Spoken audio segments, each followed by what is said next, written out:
All right, welcome back to the Built to Grow podcast. I'm your host, Tim Lyons, joined today in studio by Randy Angston. What's up, man? How we doing? We made it. We're here. Real nice.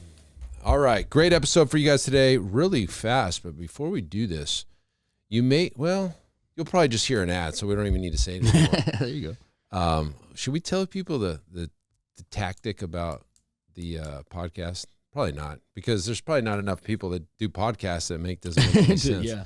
All right, we'll leave that for the folks that really do podcasts, but we got a great episode for you guys today. It's called Poles in the Water. If you've listened to us at any time in the last 6 years, we've always discussed, eventually Zuckerberg or that one channel is going to go away. Yeah. And while it hasn't gone away, it has become pretty damn expensive, competitive to market in a marketplace that, everybody's throwing their ads on. Yep. So we came up with this concept called Poles in the Water, and it really comes from the deep sea fishing charter boats, right? I love it. We've gone fishing a couple times, and every time I get a chance to, when I'm on the coast, I try to get on a damn boat somewhere.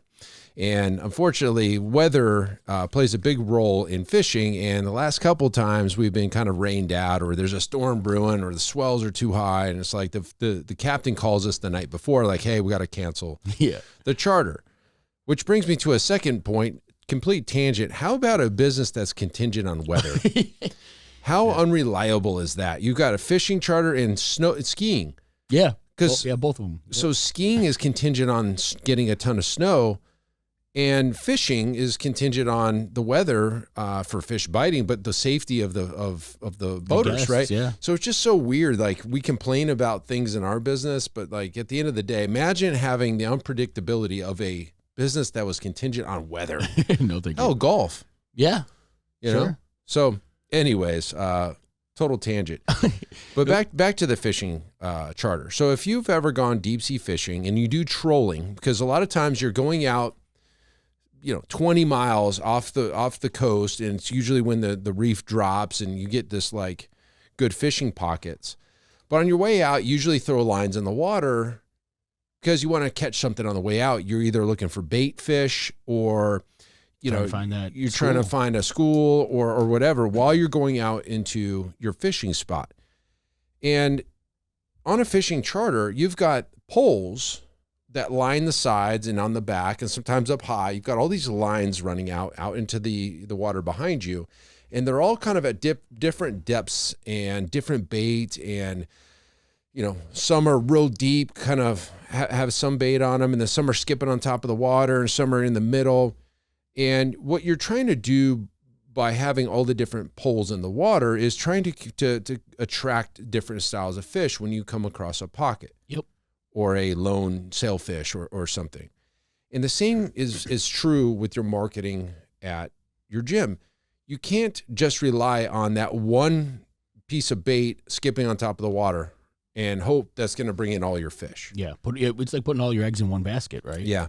And, it's from 2015 to 2019, all you had to do was run some Facebook ads, and you would fill up your gym pretty damn quick. Well, fast forward to 2025 and even into the future, that's no longer the case.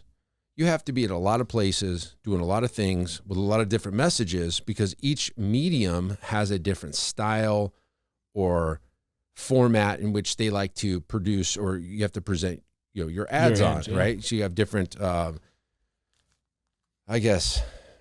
aspect ratios and vertical versus horizontal. Some are static, some are video, and there's all these different things. So I want to kind of share with you what we've been doing here over the last quarter to kind of drive in all of our consultations.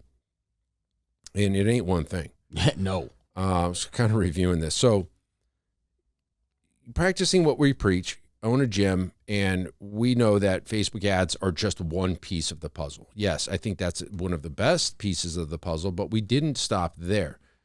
In December, we ran something called, we call it our holiday gift card campaign. Yep. And basically what it is we sent out to all of our clients a Christmas gift. We had a letter with it, and we attached a couple of gift cards one for them to use and one, a couple for their friends and family to re-gift. And that expires in March. And so like all through the first quarter, people are coming back in and claiming those gift cards, and they're here for 30 days or whatever the gift card is. And that's brought in, I think, 11 people. Okay. I just talked to one of our Iron Circle members. He's gotten 7. Okay. And some of his other ad channels have brought in 0. So like just having that alone, now he's got 2. Because if he just relied on the one, which was the Facebook ads, nothing's come in on that. Yeah. Right. We flew a banner for 30 days. One of the tried and true things here, every city's different. And every city's different, and some have different rules and regulations. We can only put our banner up for 30 days. So we had to take it down recently, but we attracted a couple on that. Wasn't that great this year. Then we did direct mail. We said, okay, instead of blanketing the entire, zip code with 12,000 homes or whatever with a one-time drop, we decided to kind of focus in on the pockets where our clients lived, and then we put 4 or 5 drops in a matter of 30 days into a market. Okay. On top of that, we did something that we just developed, which is an AI SMS bot going after all of our old leads.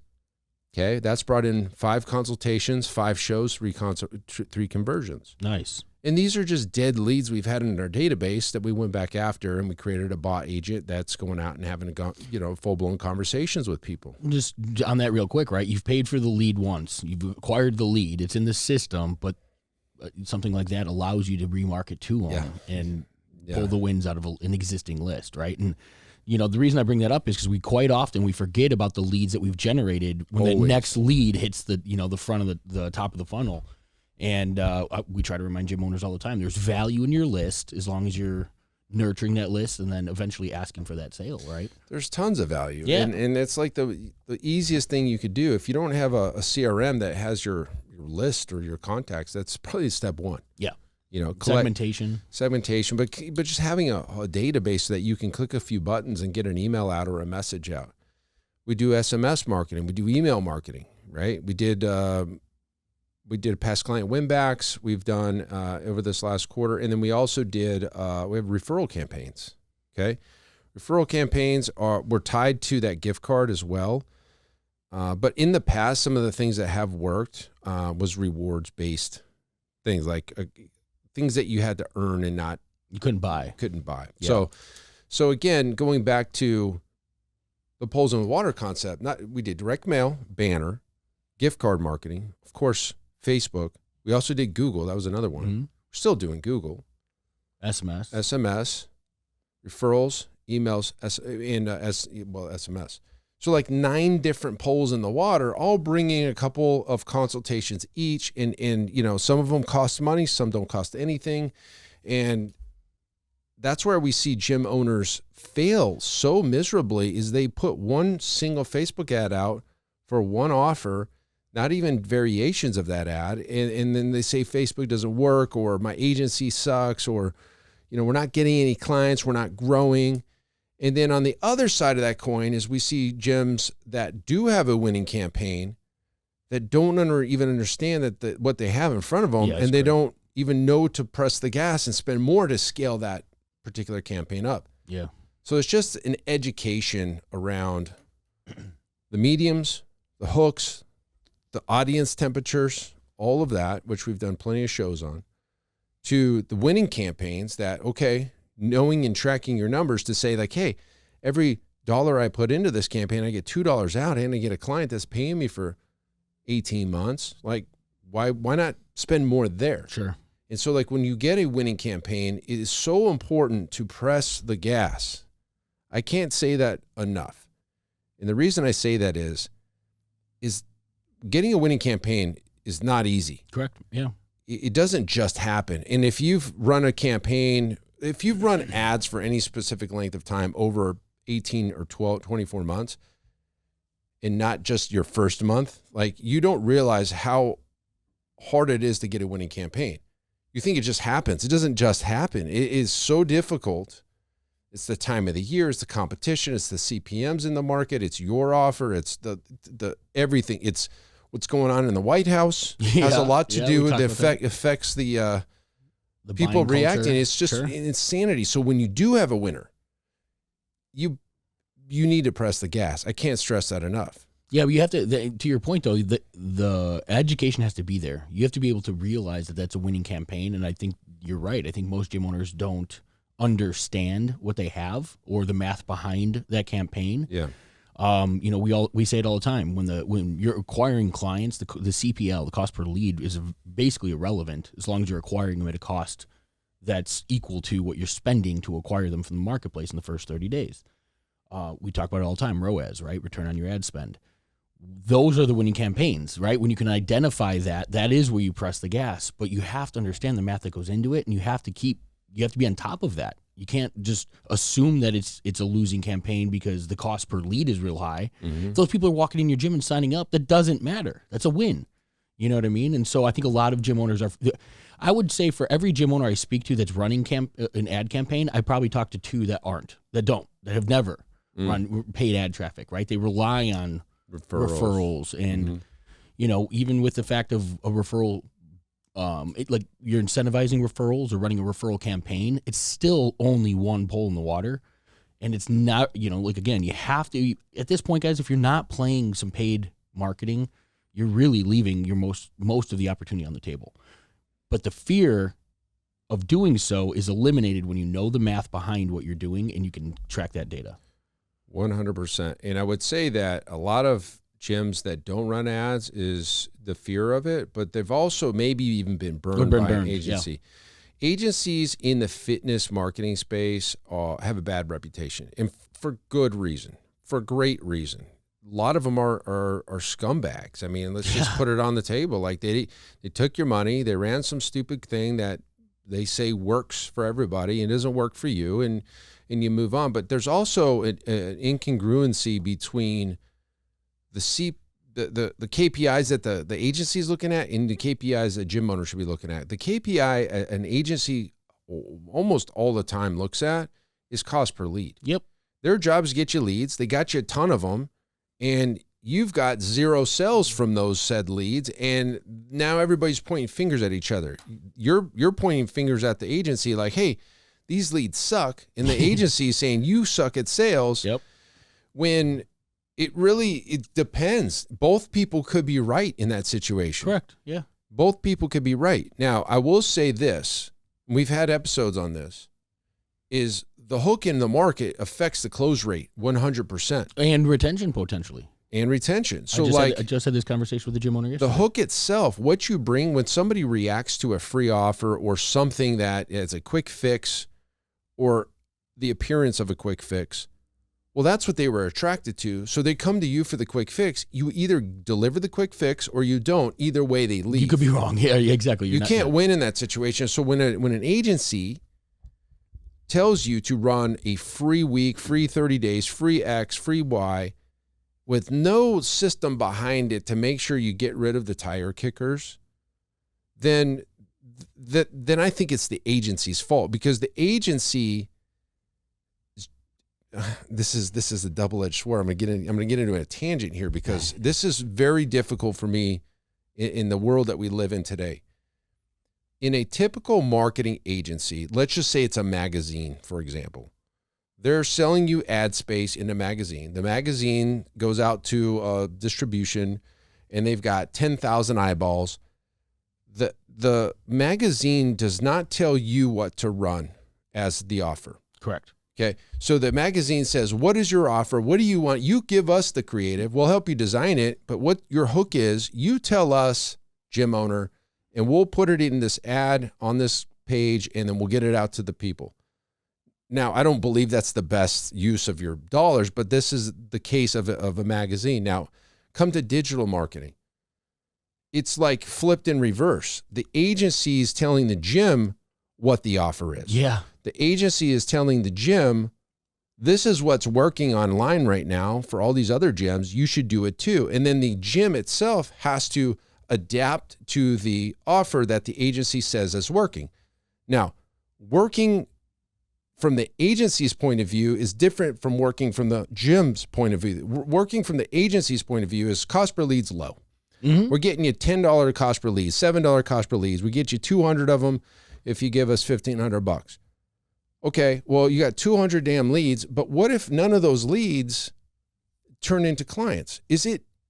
Whose fault is it? Right. So what really needs to happen is the agency and the gym need to work together and create a marketing message that's congruent with the deliveries of the said gym. And then the agency needs to wordsmith the copy in the images to reflect what the gym is going to deliver to the end consumer. Because if the consumer comes in on some quick fix, whiz bang, hook trial, whatever it is, and now the gym's got to deliver on something that they're not prepared to do or don't have systems built around, well, there's a big breakdown. Absolutely. And so that's where this is all screwed up, is because when we were an agency, we made sure that the gyms were able to provide what the ad said. We're very involved on the gym system side of it. Yeah.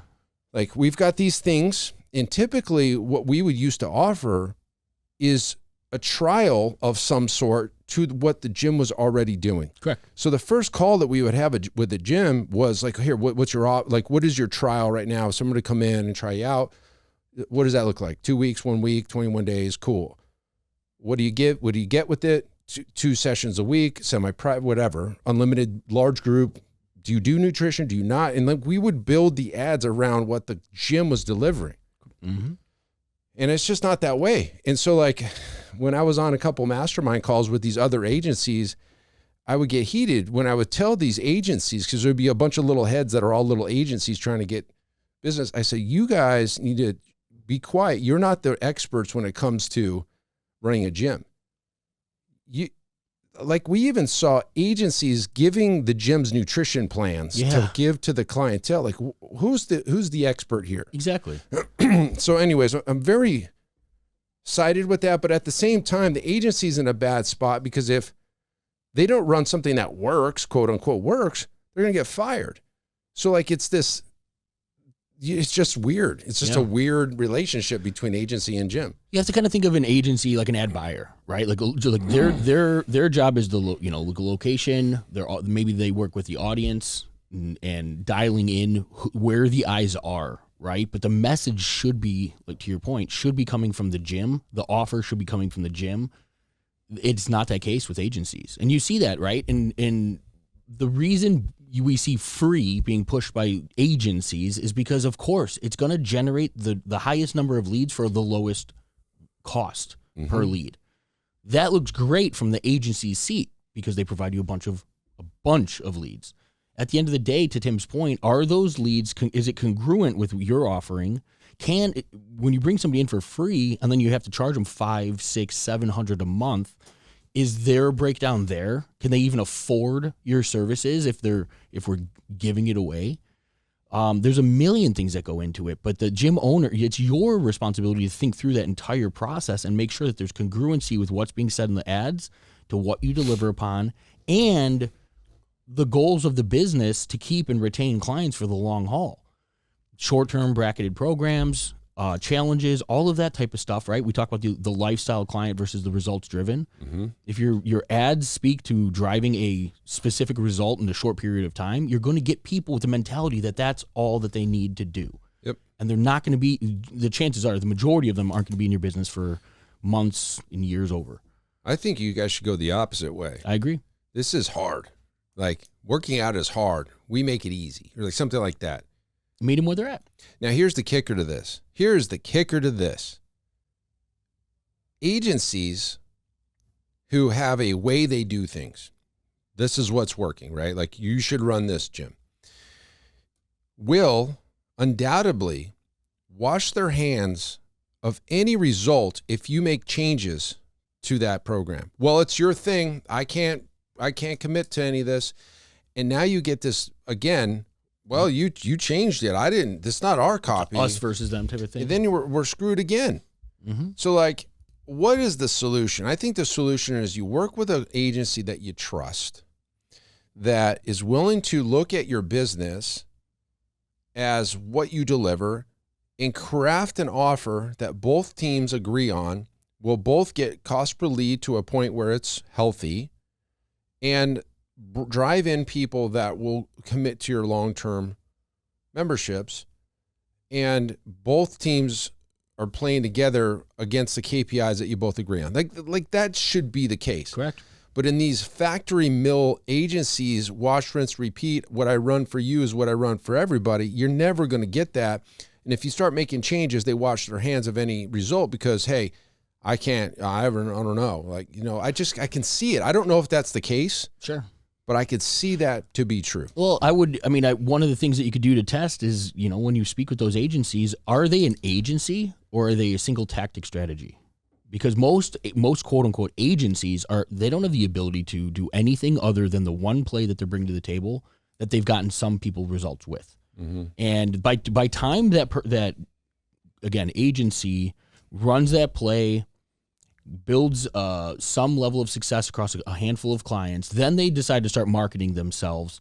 The chances are that tactic has already run its cycle. Mm-hmm. And so by time you're being hit with the agency's ads to use their service, the thing that they're selling to the gyms, I mean, there's agencies right now still pushing 6-week challenges as the key to success. That's been around for 7 years now, 8 years plus. I don't know. It's not new to the marketplace. It doesn't change. It's not going to give you any different, you know, you're not going to differentiate yourself or stand out any different than anybody else.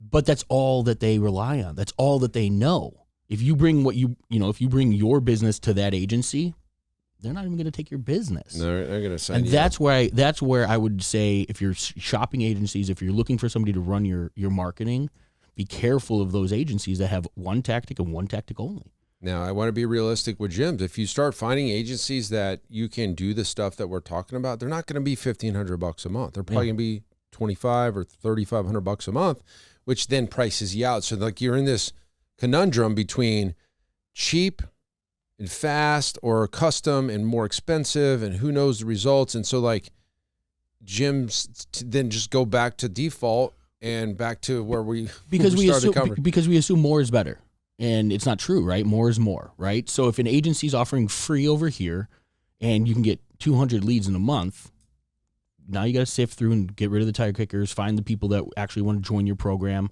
and then from there, who are the few that are going to stick around beyond the short term whatever that was advertised, versus a tried and true campaign where we're bringing a evergreen style offer to the marketplace. This is who we are. This is what we do. This is how everybody gets started in our business. We're trying to look for that lifestyle client. The intent of those two people to stay in a program are different. The ability to pay for the program was probably different. Mm-hmm. There's so many different things from the left to the right that once they enter your business become very clear over time. But we as gym owners just think that more leads is all we need, and the more leads, the better. I would much rather take a handful of higher intent prospects than 10 that I have to convince to come stick around. Well, that's the yin and the yang of this whole thing. But having other mediums and poles in the water really is the solution. So you don't have to just rely on the agency. You've got all these other things that you're doing that are bringing in 2, 3, 5 consultations per month in, and you're not so reliant on one medium, one channel, one Zuckerberg, whatever. Yeah. And then they slap you or shut down your ad account, whatever, and you're not out of business. So take this as a lesson. Get out there and run different mediums, test, run different offers, see which one's the best. And then when you do have a winning campaign, hit the gas on that one. Hopefully that helps you guys. That's it for this episode. Until next time, keep changing lives. See you on the next show. Bye. All right. Thanks for listening to another episode of the Built to Grow podcast. If you want more help growing your business, join our free Facebook group, Profit Accelerator, helping training gyms grow to $30,000 a month and beyond. We'd love to see you there. Go check out the show notes for the link and keep building something great. And we'll see you in the next episode.